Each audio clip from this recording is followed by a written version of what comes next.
बाद जब दहशतगर्द उस वाक़े में मारे गए तो उनकी लाशों को जब क्वेटा लाया गया तो उसके बाद BYC की जानिब से एक प्रोटेस्ट किया गया और उस प्रोटेस्ट पे कहाँ कहाँ कानून की किस किस तरह खिलाफ वर्जी हुई, इस पर DIG ऑपरेशंस और मैं ख़ुद आज से चंद रोज़ कबल आपको सारी सूरत हाल से आगाह कर चुके हैं। BYC के प्रोटेस्ट के बाद बलूचिस्तान नेशनल पार्टी ने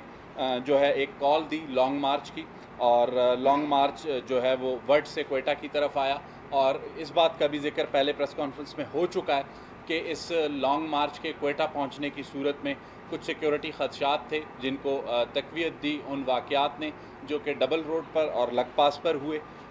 इस सारी सूरत हाल को देखते हुए जो है चीज़ों को पॉलिटिकली मैनेज करने की भरपूर कोशिश की गई। सूबाई हुकूमत की जानिब से वज़ीर आला बलूचिस्तान सरफराज बुगटी ने न सिर्फ सूबाई असम्बली में मौजूद जो पार्लिमानी जमातें हैं उनसे रब्ते किए, बल्कि जो बाहर हैं उनसे भी गुफ्त शनीद का सिलसिला जारी रहा। लेकिन गुज़िश्ता रोज़ कुछ चीज़ें सामने आईं और गुज़िश्ता रोज़ धरने में BYC की क़यादत बिलखुसूस डॉक्टर सबिया की जानिब से एक ऐसी तकरीर की गई जो तकरीर सूबे की हुकूमत के लिए, रियासत के लिए उस पर बहुत उस तकरीर पर तशवीश है। और सबसे हैरानकुन बात यह है कि एक ऐसी पॉलिटिकल पार्टी जो कि इलेक्शन कमीशन में रजिस्टर्ड है उसके प्लेटफॉर्म पर एक रियासत मुखालिफ तकरीर की गई और इसका जायज़ा कल लिया गया और इस पर जो कानूनी कार्रवाई बनती है उसका आगाज़ हो चुका है और कानून अपना रास्ता लेगा। इसके अलावा गुज़िश्ता रोज़ तकरीर में बलूचिस्तान नेशनल पार्टी के सरबराह सरदार अख्तर मेंगल की जानिब से सूबाई हुकूमत के ख़िलाफ़ जो हर्जा सराई की गई उसका जवाब देने का इख्तियार और सलाहियत सूबाई हुकूमत, वज़ीर आला बलूचिस्तान सरफराज बुगटी, उनके कौम के लोग और उनके स्पोक्स पर्सन पूरी तरह रखते हैं। लेकिन वज़ीर आला बलूचिस्तान सरफराज बुगटी की जानिब से पहले रोज़ से ये वाज़ेह हिदायत थी कि इस पॉलिटिकल प्रोसेस के दौरान कोई ऐसी बात ना की जाए जो उसे डीरेल करे या फिर जो उसकी पॉलिटिकल तरबियत है उस पर उसका कोई असर पड़े। तो इसलिए फ़िलहाल ये मौका नहीं है कि उन्हें इस बात का जवाब दिया जाए, लेकिन इसका इख्तियार बलूचिस्तान की हुकूमत, वज़ीर आला बलूचिस्तान बहैसियत तर्जुमान में उनके हम पूरी तरह रखते हैं। लेकिन अब भी हम जिसे कहते हैं वो रिस्ट्रेंट का मुज़ाहरा कर रहे हैं, उन्हें ये जवाब नहीं दे रहे, जिसकी वाज़ेह हिदायत हैं वज़ीर आला बलूचिस्तान सरफराज बुगटी की जानिब से कि उनकी ये पॉलिटिकल तरबियत नहीं है कि बिलो द बेल्ट गुफ्तगू की जाए। इसके अलावा जो मुज़ाकरात का प्रोसेस था बलूचिस्तान नेशनल पार्टी के साथ, सरदार अख्तर मेंगल के साथ 2 दौर वज़रा की कमेटी ने किए। इससे अलावा वज़ीर आला बलूचिस्तान सरफराज बुगटी ने डॉक्टर अब्दुल मालिक बलोच, जमीयत उलमा इस्लाम, अवामी नेशनल पार्टी, बलूचिस्तान अवामी पार्टी, जो भी इत्तेहादी हुकूमत में शामिल थे या अपोजिशन में मौजूद थे, उनके साथ एक पॉलिटिकल कंसेंसस डेवलप किया। और इस पॉलिटिकल कंसेंसस के नतीजे में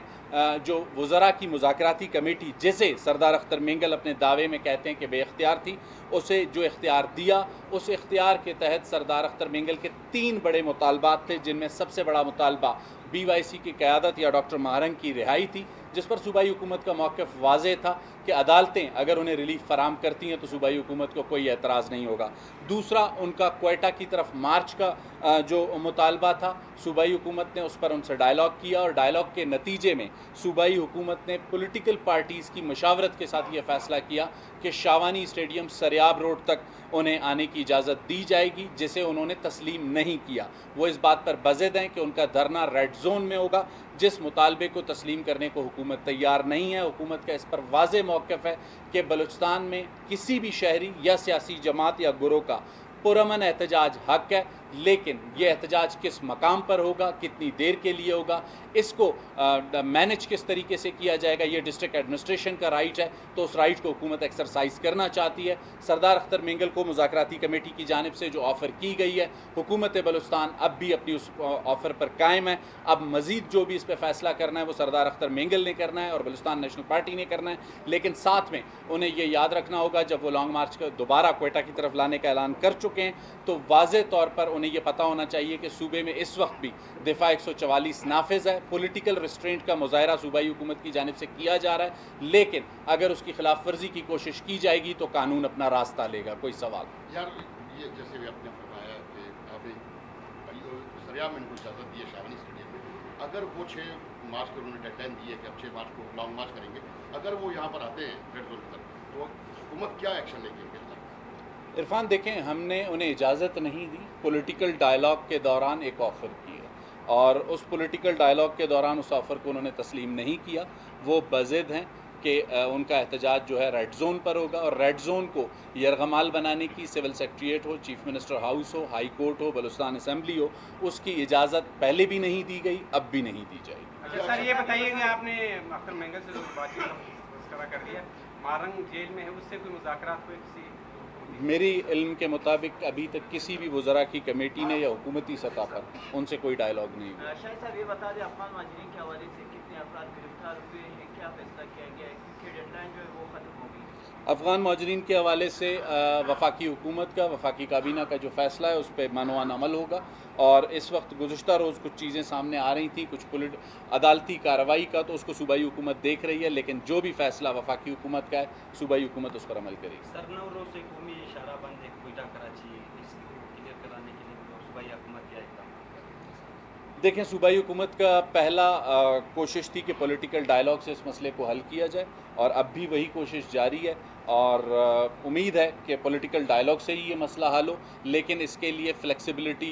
दोनों तरफ को दिखानी होगी। हुकूमत ने अपनी फ़्लेक्सिबिलिटी ज़ाहिर कर दी है, सरदार अख्तर मेंगल को शाहवानी स्टेडियम के लिए ऑफ़र कर दी है, लेकिन अगर वो फ़्लेक्सिबिलिटी के बजाय पॉलिटिकल ज़िद पर कायम रहेंगे तो फिर लाजमी सी बात है हुकूमत के पास भी और ऑप्शंस मौजूद हैं।